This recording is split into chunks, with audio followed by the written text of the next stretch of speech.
Star Wars Dark Forces marked the start of one of the most substantial Star Wars video game series in the franchise's history. You may know it better as the Jedi Knight series.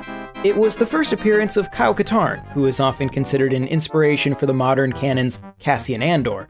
The series has previously appeared on the Switch via Aspire's ports of Jedi Knight 2 Jedi Outcast and Jedi Knight Jedi Academy.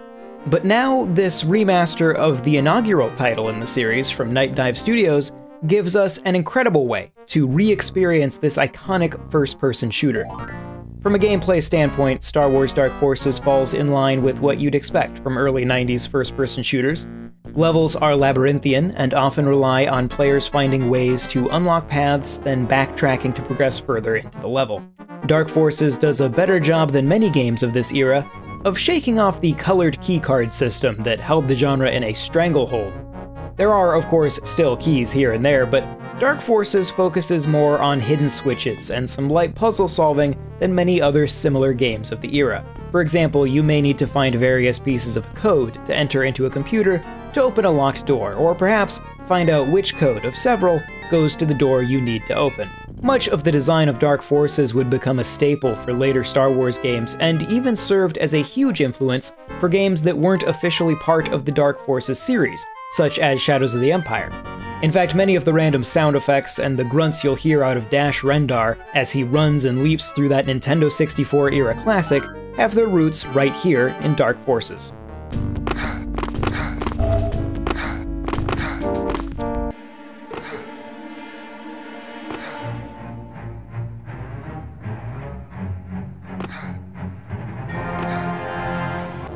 The game was originally released in 1995 and made use of the proprietary Jedi engine built by LucasArts. On a technical level, it has quite a lot in common with the build engine that powered games like Duke Nukem. It could present what was, for the time, quite complex overlapping level geometry with a fair amount of detail. It was also one of the early first-person shooter engines to actually allow you to look up and down. The remaster moves to Night Dive's Kex engine and gains many of the expected enhancements. Textures are updated, vertical camera movement no longer distorts geometry, and optional effects like bloom can have a truly transformative effect on some of the art. All of these features are individually toggleable. This means you can play the game as it was in 1995, as it is nearly 30 years later, or mix and match to land somewhere in between. The true strength of this remaster is in its understanding of its core assets. While Dark Forces Remastered gives you the ability to use higher resolution environmental textures and enemy sprites, these new assets still fit into the inherently retro aesthetic of the simple level geometry. Yes, textures are higher resolution, but they still look somewhat retro. They're still kind of pixelated. They're not swapping out these assets for totally modern ones, they're updating the original art without breaking it. It stands in stark contrast to some other recent remasters of a similar era, and shows exactly how this sort of thing ought to be done. Dark Forces Remastered also comes with quite a bit of bonus content, including concept art, design documents, reference footage filmed for cutscene animation, and even a fully playable prototype level. That doesn't mean the package is flawless, however. Some basic quality of life features, such as a mid-level save system, are missing. This is consistent with the original release, but feels like an obvious functionality to include in a remaster. Some of the later missions get pretty long, and having to make sure to leave the game suspended the entire time can be frustrating, especially if you're someone who's sharing your Switch with a larger family. I'd also have liked to see the soundtrack from the PlayStation version of the game included, in addition to the original and modern MIDI versions.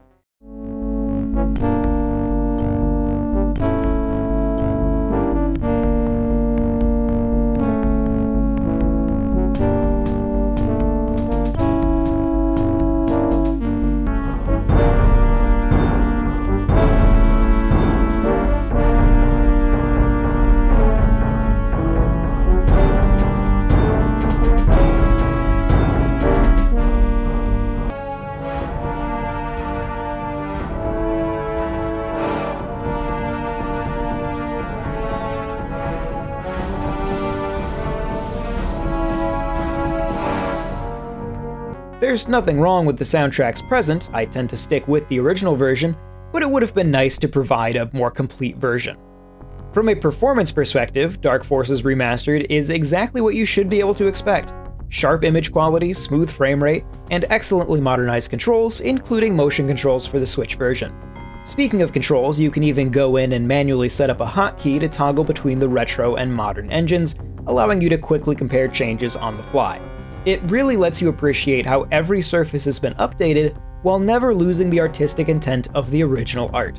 Star Wars Dark Forces Remastered is an excellent and faithful remaster that honors the original while touching it up just enough for modern platforms. While there are a couple of areas where I feel they could have done just a little more, I can't deny that this is the best way to play an excellent first-person shooter.